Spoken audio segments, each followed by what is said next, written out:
Abramos a palavra de Deus na carta de Paulo a Filemon. Carta de Paulo a Filemon. Carta de Paulo a Filemon. Nós temos estudado o Novo Testamento na ordem cronológica e nós temos usado o livro de Atos como livro histórico. Estamos justamente no momento em que Paulo está preso. E a carta de Filemon é na cronologia, quando Paulo está preso em Roma, ele escreve esta carta. Diz assim a palavra de Deus: Paulo, prisioneiro de Cristo Jesus, e o irmão Timóteo, ao amado Filemon, também nosso colaborador, e à irmã Áfia e a Arquipo, nosso companheiro de lutas, e à igreja que está em tua casa. Graça e paz a vós outros, da parte de Deus, nosso Pai, e do Senhor Jesus Cristo. Dou graças ao meu Deus, lembrando-me sempre de ti nas minhas orações, estando ciente do teu amor e da fé que tens para com o Senhor Jesus e todos os santos, para que a comunhão da tua fé se torne eficiente no pleno conhecimento de todo o bem que há em nós para com Cristo. Pois, irmão, tive grande alegria e conforto no teu amor, porquanto o coração dos santos tem sido reanimado por teu intermédio. Pois bem, ainda que eu sinta plena liberdade em Cristo para te ordenar o que convém, prefiro, todavia, solicitar em nome do amor, sendo o que sou, Paulo, o velho, e agora até prisioneiro de Cristo Jesus. Sim, solicito-te em favor de meu filho Onésimo, que gerei entre algemas. Ele antes te foi inútil, atualmente, porém, é útil a ti e a mim. Eu te envio de volta em pessoa, quero dizer, o meu próprio coração. Eu queria conservá-lo comigo mesmo para, em teu lugar, me servir nas algemas que carrego por causa do Evangelho. Nada, porém, quis fazer sem o teu consentimento, para que a tua bondade não venha a ser como que por obrigação, mas de livre vontade. Pois acredito que ele veio a ser afastado de ti temporariamente, a fim de que o recebas para sempre.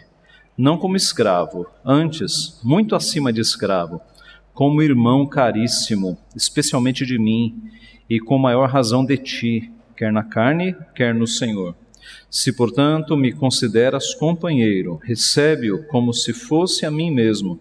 E se algum dano te fez, ou se te deve alguma coisa, lança tudo em minha conta. Eu, Paulo, de próprio punho o escrevo, eu pagarei, para não te alegar que também tu me deves até a ti mesmo. Sim, irmão, que eu receba de ti no Senhor este benefício. Reanima-me o coração em Cristo. Certo como estou, da tua obediência eu te escrevo, sabendo que farás mais do que estou pedindo. E ao mesmo tempo, prepara-me também pousada, pois espero que, por vossas orações, vos serei restituído.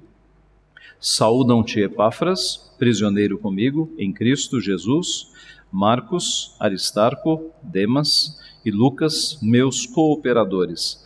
A graça do Senhor Jesus Cristo seja com o vosso espírito. Amém. Vamos orar mais uma vez. Pai Santo, Deus bendito, nós te louvamos porque, por tua providência poderosa, o Senhor fez com que esta carta fosse preservada e abençoasse tantas pessoas no decorrer da história.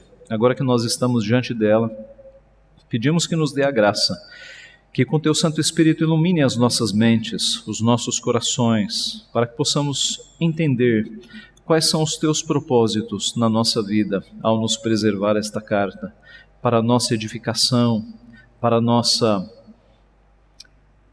confrontação, repreensão, ó Pai, para que por meio da tua palavra nós sejamos de fato exortados e tenhamos os nossos caminhos expostos e transformados pelo Senhor. Sonda-nos, portanto, Pai, vê se há algum caminho mau em nós, no que diz respeito a esta mensagem, e guia-nos pelo caminho eterno. Ajuda-nos, Pai, a resolvermos esta área na nossa vida, para que ela seja santificada, a área dos relacionamentos. Abençoa-nos nesta manhã, trata o nosso coração, é o que nós pedimos e agradecemos em nome de Jesus. Amém.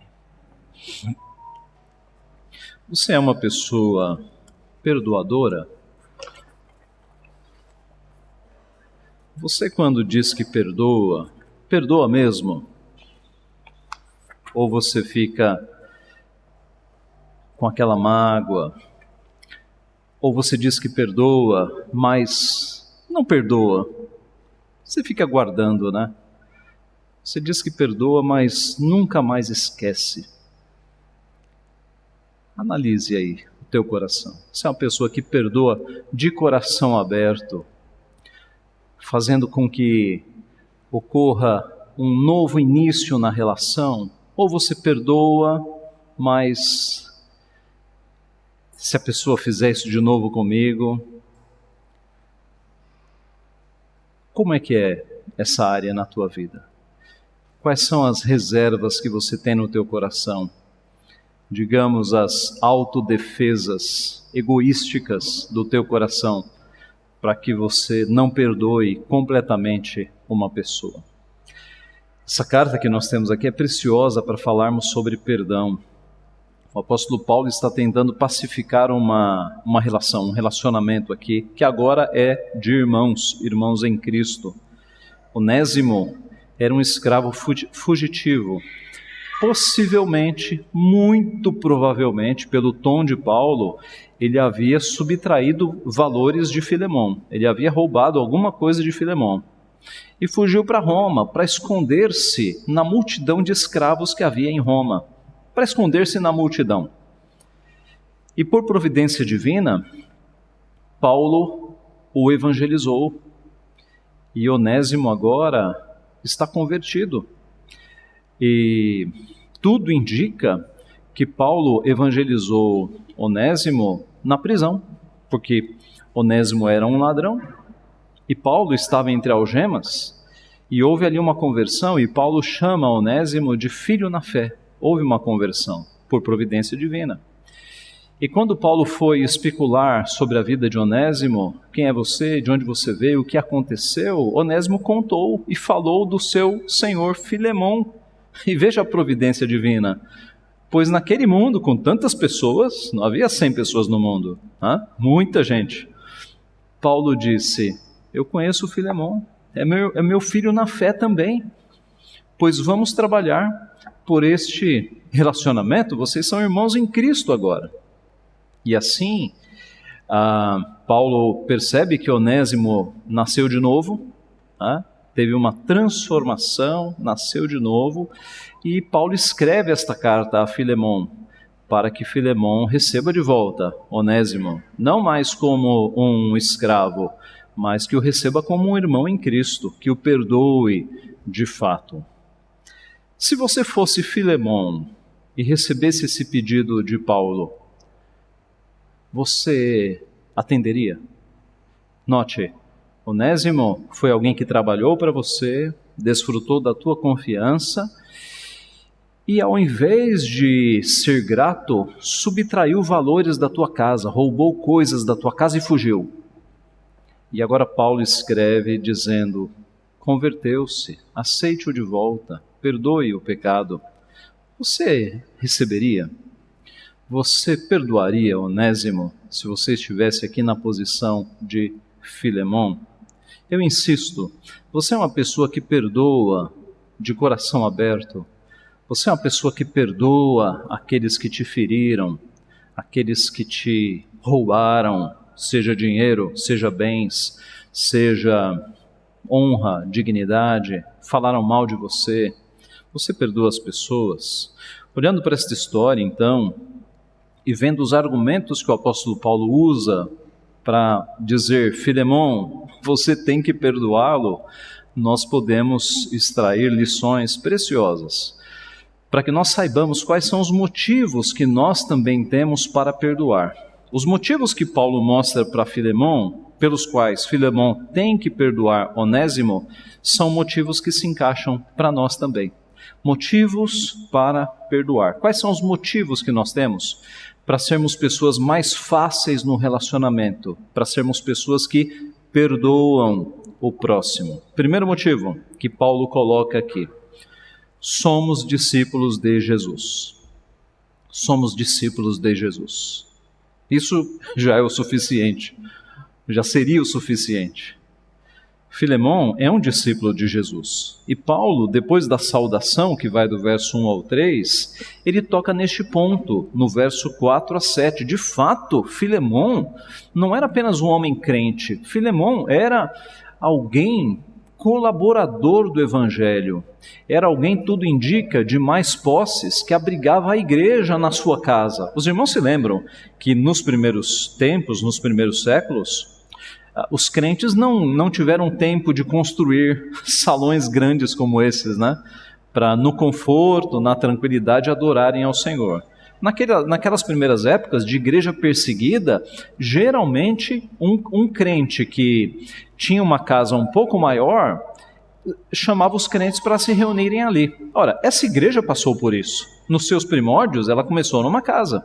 Não foi assim? Toda igreja começa numa casa. E aí, o número de conversões vai crescendo e você não vai ampliar a casa, né?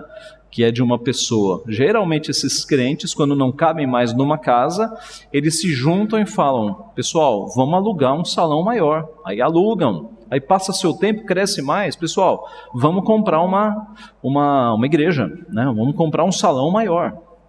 Tá? Abrindo um parênteses, os desigrejados ou os desinstitucionalizados nos criticam muito por nós nos reunirmos em salões grandes. Mas ora, nós fazemos isso apenas porque não cabe na casa de um crente comum. Né? Como é que a gente vai reunir 100, 150 pessoas na casa? Só se for uma mansão, né? E não me consta que nenhum daqui tem uma mansão. A igreja somos nós somos pedras vivas, como diz Pedro. Nós somos os tijolos da construção espiritual que é a igreja de Deus. Então, se nós nos reunirmos num salão bonito como este, ou numa grande casa, ou em algum outro lugar, é a igreja que está ali. Mas que ninguém nos critique porque nós temos um salão grande para nós nos reunirmos. Porque se nós fôssemos um grupo de 10, possivelmente nós estaríamos na casa de alguém, como já o fizemos no passado. Fechando parênteses. Filemon era um homem, tudo indica, de mais posses, que juntava a igreja na sua casa, que havia abençoado muitas pessoas pela instrumentalidade da sua vida. Veja como é este o tom do verso 4 ao 7. Como Filemon era um discípulo de Cristo. Dou graças ao meu Deus, lembrando-me sempre de ti nas minhas orações, estando ciente do teu amor e da fé que tens para com o Senhor Jesus e todos os santos. Observe, Paulo está dizendo que Filemon era amoroso, Filemon era um homem de fé, e esta comunhão ele tinha com Cristo e com todos os santos. Santos aqui é uma palavra usada para os crentes, tá? Os crentes são chamados em Cristo na Bíblia de santos, não porque não têm pecado, mas porque foram separados, estão sendo santificados. Verso 6, para que a comunhão da tua fé se torne eficiente no pleno conhecimento de todo o bem que há em nós, para com Cristo. Pois, irmão, tive grande alegria e conforto no teu amor, porquanto o coração dos santos tem sido reanimado por teu intermédio. Paulo está dizendo que Paulo já foi muito abençoado pela vida de Filemon. Eu tive grande alegria e conforto no teu amor. O teu amor para com os crentes já me atingiu, eu sou testemunha disso. E os outros crentes também, porquanto o coração dos santos tem sido reanimado por teu intermédio. Os crentes têm a sua fé reanimada por conta da tua vida.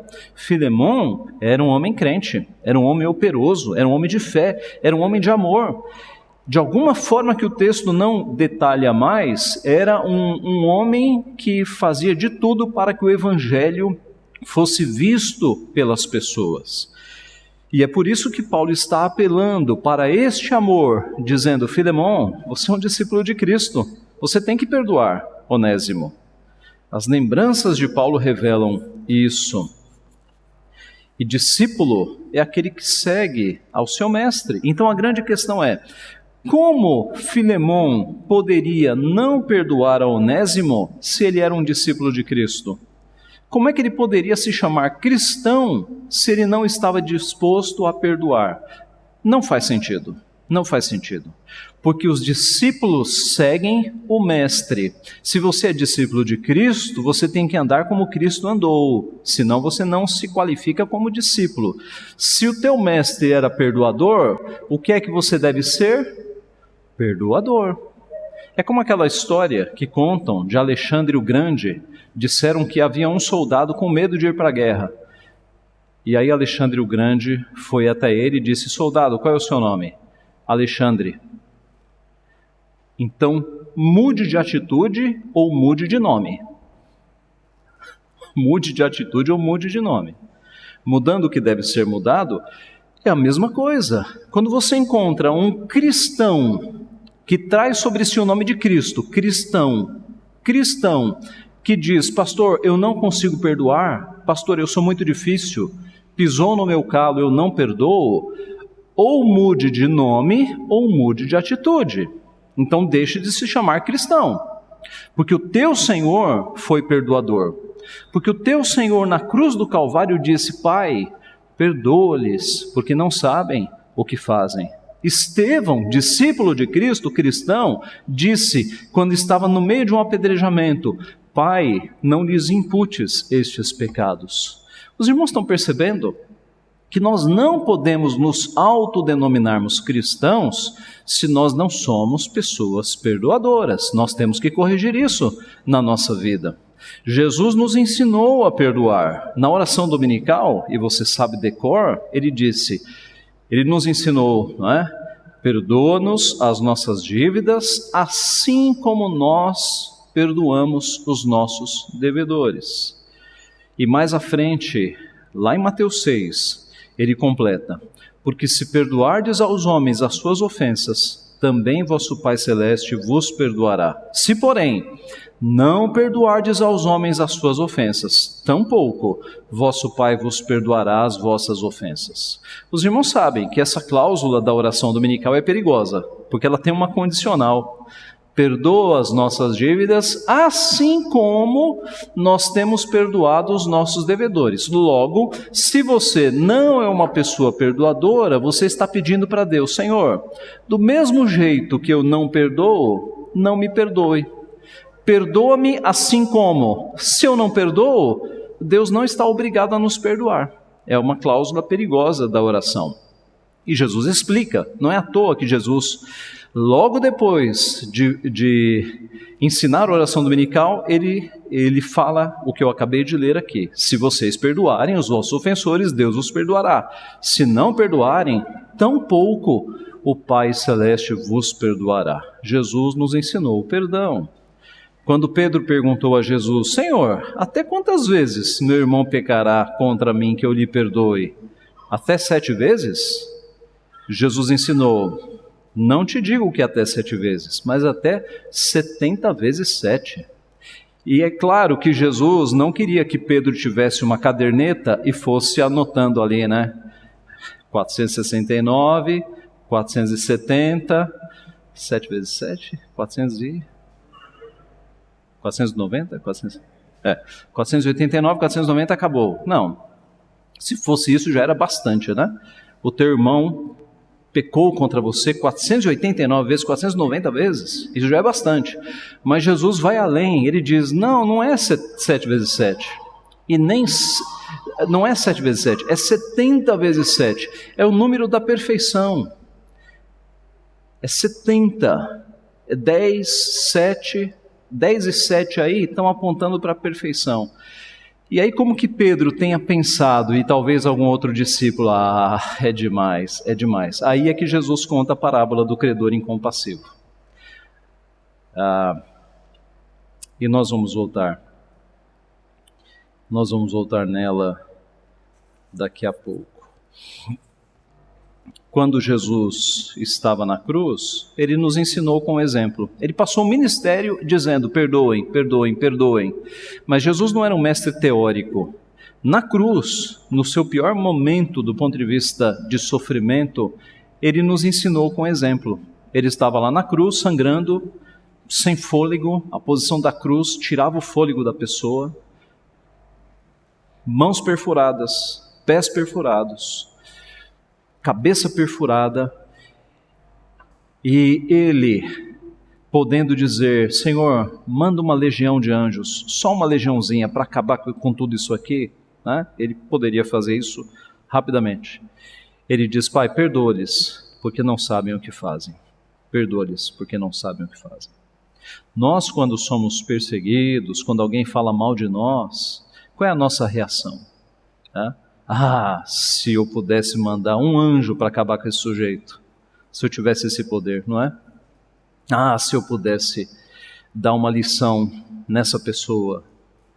Jesus, no alto das dores lancinantes, terríveis, ele olha para os seus algozes e diz, Pai, perdoa-lhes, porque não sabem o que fazem. Então Jesus nos ensinou. Então como é que nós nos atrevemos a nos chamarmos cristãos se nós não estamos dispostos a perdoar? Como é que nós ousamos fazer isso, irmãos? Então esse é o primeiro motivo. Filemão deveria perdoar Onésimo e nós também devemos ser pessoas perdoadoras porque nós somos discípulos de Cristo e os discípulos devem imitar o seu mestre. O segundo motivo pelo qual Onésimo deveria ser perdoado por Filemão, ou Filemão deveria perdoar Onésimo, porque tanto Filemão como todos nós somos devedores de amor,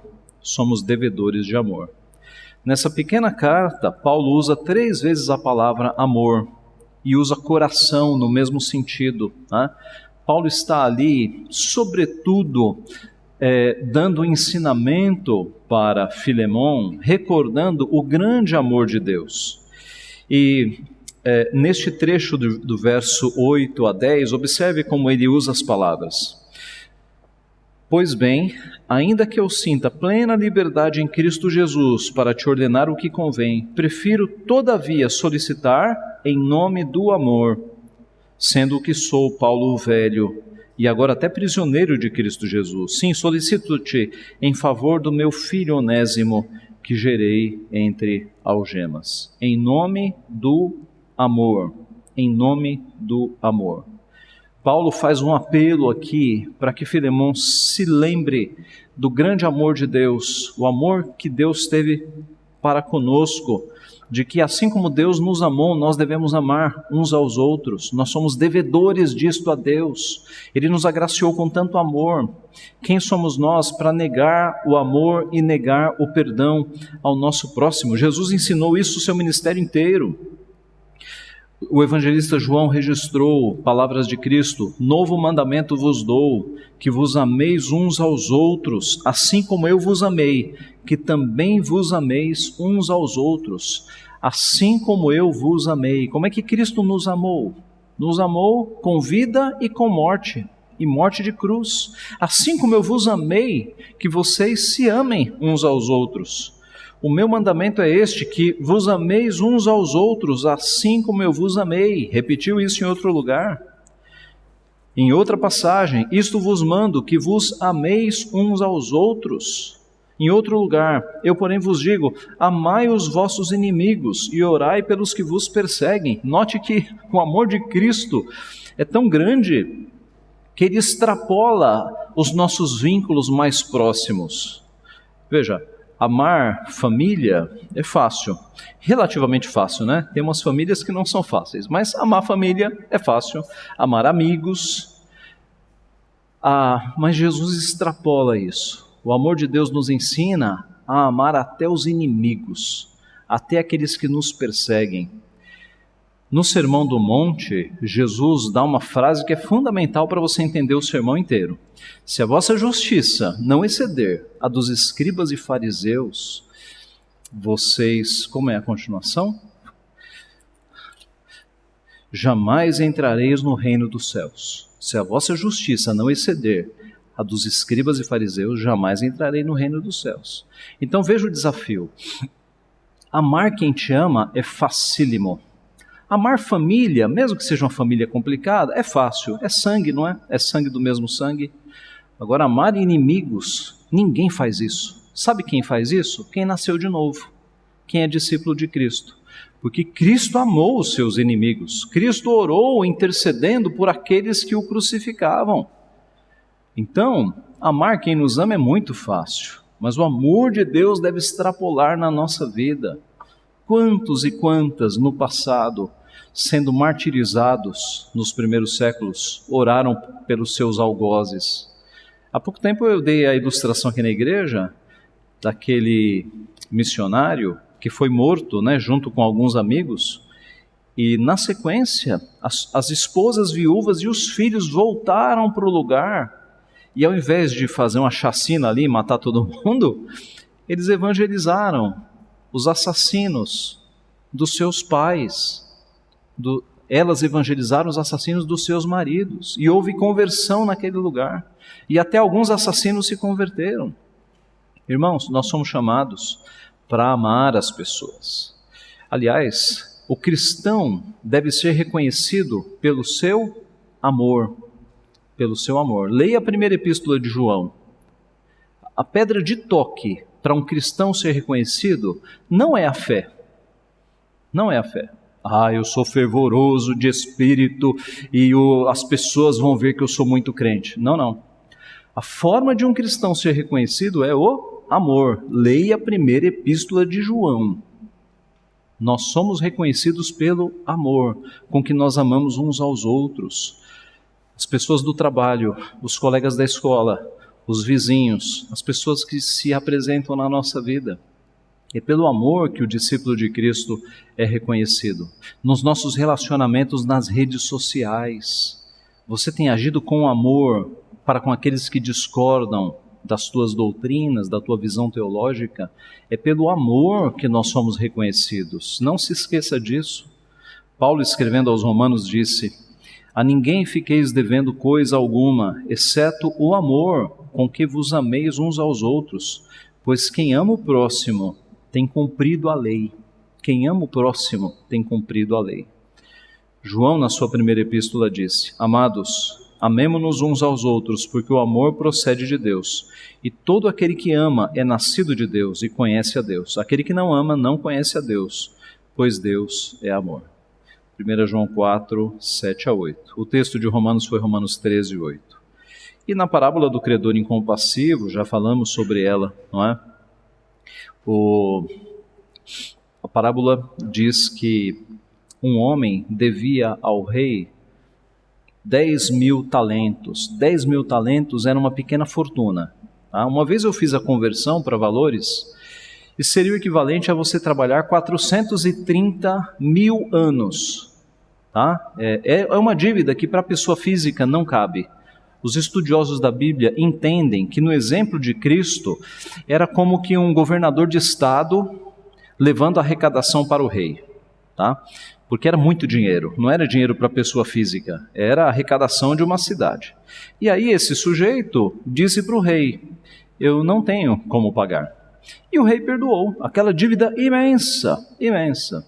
Pois esse indivíduo que teve a dívida perdoada, no caminho ele encontrou um servo seu que devia 100 denários. 100 denários eram 100 dias de trabalho. É pouco, né? 100 dias de trabalho dá para pagar, não dá? Parcela, divide, dá para pagar. E aí esse indivíduo que teve milhões de dinheiros, né? De talentos, 10.000 talentos perdoados, ele não foi capaz de perdoar 100 denários. Veja, ele teve uma dívida gigantesca perdoada aqui. E ele negou uma dívida pequenininha. Os amigos, quando viram, correram para o rei e falaram: rei, sabe aquele indivíduo que o senhor acabou de perdoar aqui? Por uma dívida de 10.000 talentos? Pois ele foi incapaz de perdoar 100 denários. O rei mandou trazê-lo de volta e disse: você, quais foram as palavras aqui? Servo malvado, perdoei-te aquela dívida toda, porque me suplicaste. Não devias tu, igualmente, compadecer-se, ter misericórdia do teu servo, assim como eu me compadeci de ti? Pois você vai para a cadeia e vai pagar até o último centavo. Sabe qual é a lição de Cristo aqui? É que nós somos o credor incompassivo. Se nós, tendo sido alvo de tanto perdão de Deus, de milhares de pecados, nós nos negarmos a perdoar o pecado do nosso próximo. Nós somos o credor incompassivo. Nós deveríamos refletir o amor de Deus em perdoar, perdoando as pessoas nos nossos relacionamentos. Esse é o segundo motivo. Então, por que nós devemos ser perdoadores? Em segundo lugar, o segundo motivo é porque nós somos devedores do grande, imenso, riquíssimo amor de Deus. Quem somos nós para reter amor e não perdoar o próximo? E o terceiro motivo, por que Filemão deveria perdoar Onésimo e nós devemos perdoar uns aos outros? Porque nós devemos ser misericordiosos. Veja do verso 11 ao 20. Ele antes te foi inútil, atualmente, porém, é útil a ti e a mim. A palavra onésimo significa útil, tá?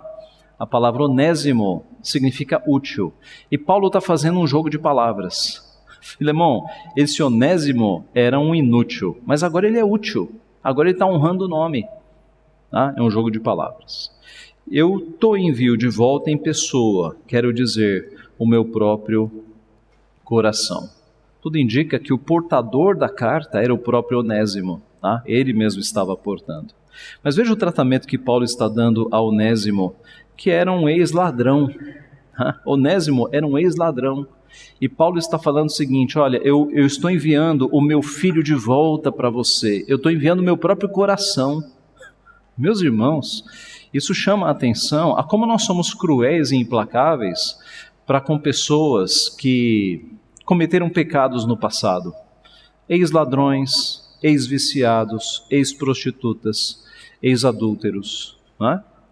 Nós temos, né? A maioria dos crentes tem aí certos preconceitos para quem teve um passado com alguns pecados mais, digamos assim, escandalosos para a sociedade. Veja Paulo, como é que Paulo está tratando um ex-presidiário. Pastor, Paulo também foi presidiário. Foi, mas foi por outros motivos, né? Paulo foi um presidiário porque ele estava preso em nome de Cristo. Paulo não cometeu nenhum crime. Paulo estava ali preso em nome de Cristo, por pregar o Evangelho, por cilada dos fariseus. Nós já temos estudado isso. Onésimo estava preso porque tinha roubado, com justiça. Tá? E como é que Paulo está tratando um ex-presidiário, um ex-ladrão que se converteu? Está tratando como um filho. Eu te devolvo o meu próprio coração. Isso deveria nos ensinar muito. Deveria nos ensinar muito. Porque alguns de nós nascemos em lares evangélicos, nunca fomos para o crime, não é? Mas tudo isso pela graça. Só pela graça, mérito nenhum em nós. Se Deus não tivesse tido misericórdia de nós, nós estaríamos fazendo coisas piores. Piores. Eu não tenho dúvida da minha vida. Eu cresci num bairro, a maioria dos meus amigos se envolveu com tráfico, com crime. A maioria. Colegas que a gente jogava bola na rua. A maioria. Deus me preservou para os seus propósitos santos. Deus me preservou.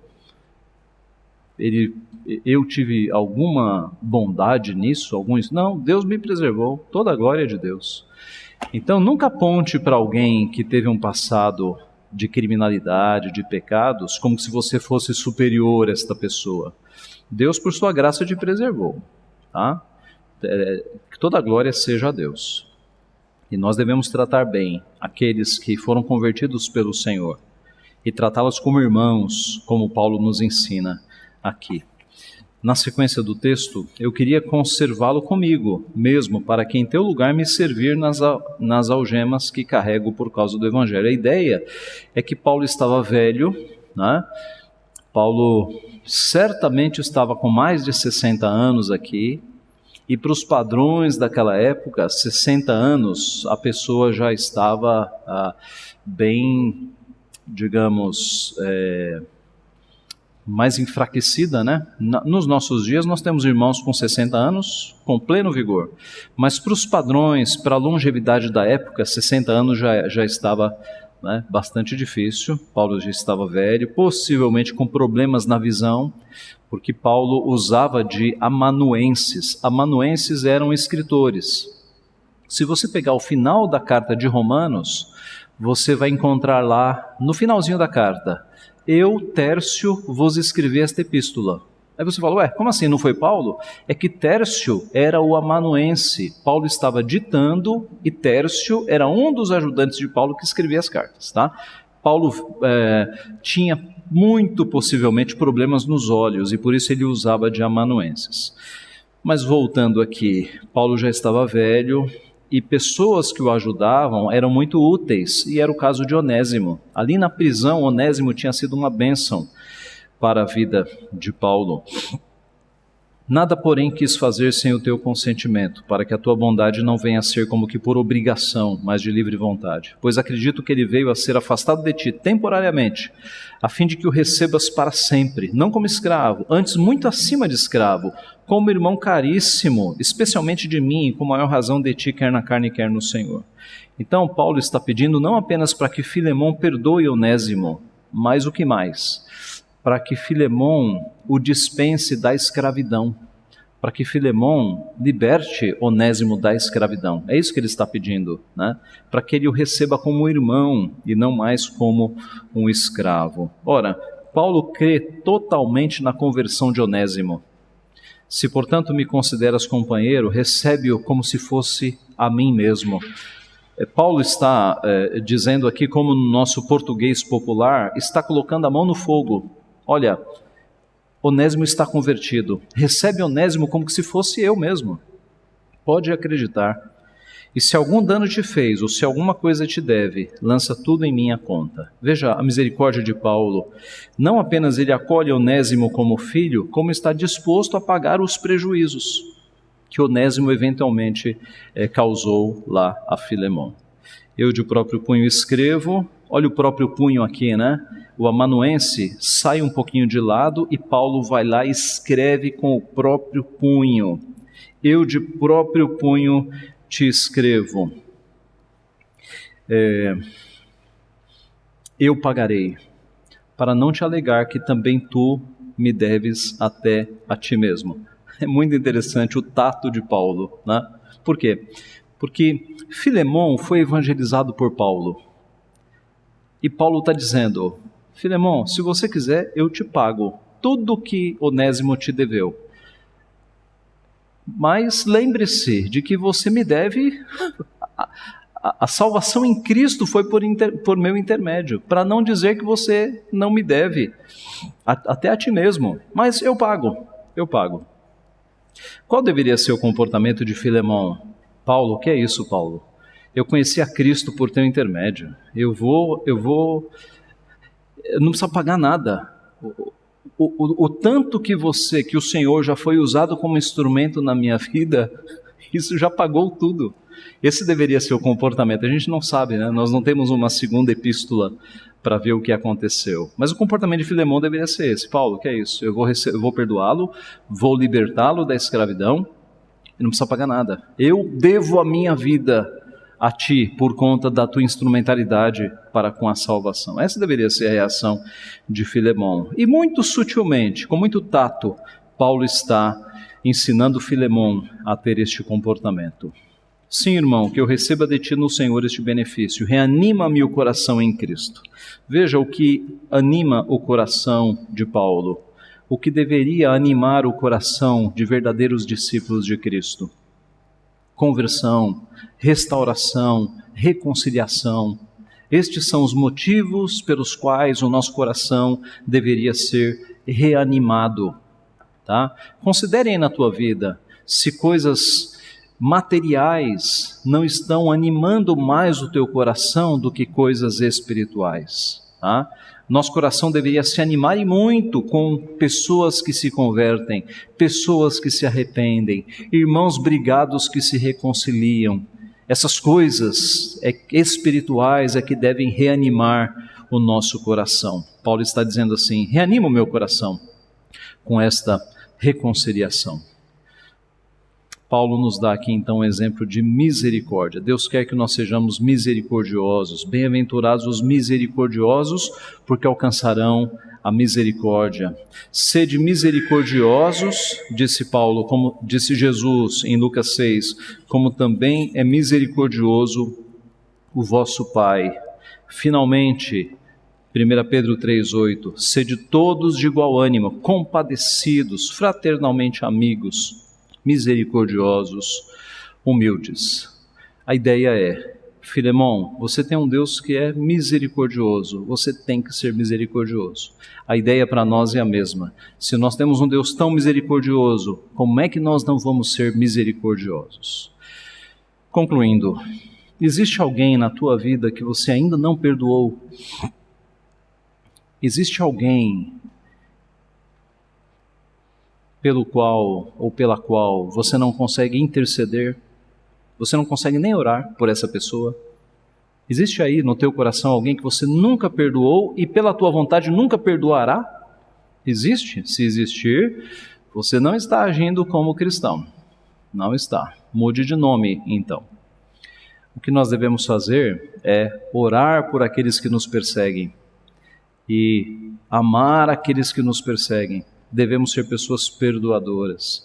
Ah, pastor, é muito difícil. É muito difícil. Eu sei que é difícil. Se fosse fácil, não precisava de uma nova criação, não precisava do auxílio do Espírito Santo.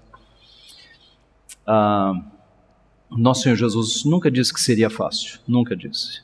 O andar como Cristo andou tem grandes desafios, mas é o que está posto para nós. Viver na base do impulso, na base do bateu, levou, é muito fácil, é quase animal, é instintivo. Agora viver como Cristo andou, eis o desafio glorioso, celeste, oferecer a outra face, andar a segunda milha, perdoar, amar até aqueles que nos perseguem. É para isso que Cristo nos chamou. Se a nossa justiça não exceder em muito a dos escribas e fariseus, jamais entraremos no reino dos céus. É o que Cristo nos ensinou.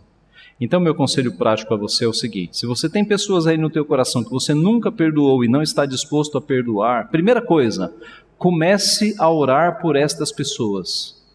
Coloque numa lista. Espero que você não tenha uma lista, mas pense nessas pessoas e comece a orar por essas pessoas.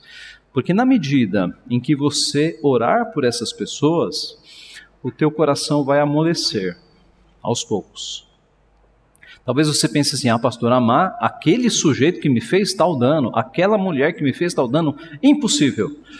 E eu compreendo a dureza do nosso coração. Comece a orar, comece a interceder todos os dias por essa pessoa. Tenha o olhar de Cristo, de que se essa pessoa fosse fiel a Deus e fiel a Jesus Cristo, ela não teria feito o que fez com você. Ela o fez porque ela não anda com Cristo. Então ore para que Deus tenha misericórdia dela, para que Deus quebre o coração dela, para que Deus converta, se for alguém que não conhece o Senhor. Não olhe no mesmo nível. Você é filho de Deus, você é discípulo de Cristo. Olhe com os olhos de Cristo, com olhos perdoadores. Senhor, salva essa vida. Senhor, tem misericórdia dessa vida. Comece a orar, que o teu coração vai amolecer. E você vai perceber que no decorrer do tempo, você vai passar a amar esta pessoa. Porque você não vai mais olhá-la como uma concorrente ou como uma inimiga. Você vai estar num degrau de discípulo de Cristo e vai olhar com misericórdia, própria de um discípulo de Cristo. Então comece orando e peça a Deus forças, porque com o passar do tempo você vai não apenas perdoar, mas vai até amar esta pessoa. É isso que Cristo quer para nós, irmãos, que nós sejamos perdoadores, misericordiosos, como Ele o é, como nosso Pai Celeste o é. Que Deus nos abençoe, que Deus nos ajude para que nós consertemos a nossa vida e o nosso coração nesta área que é tão importante. Que Deus nos dê graça. Amém.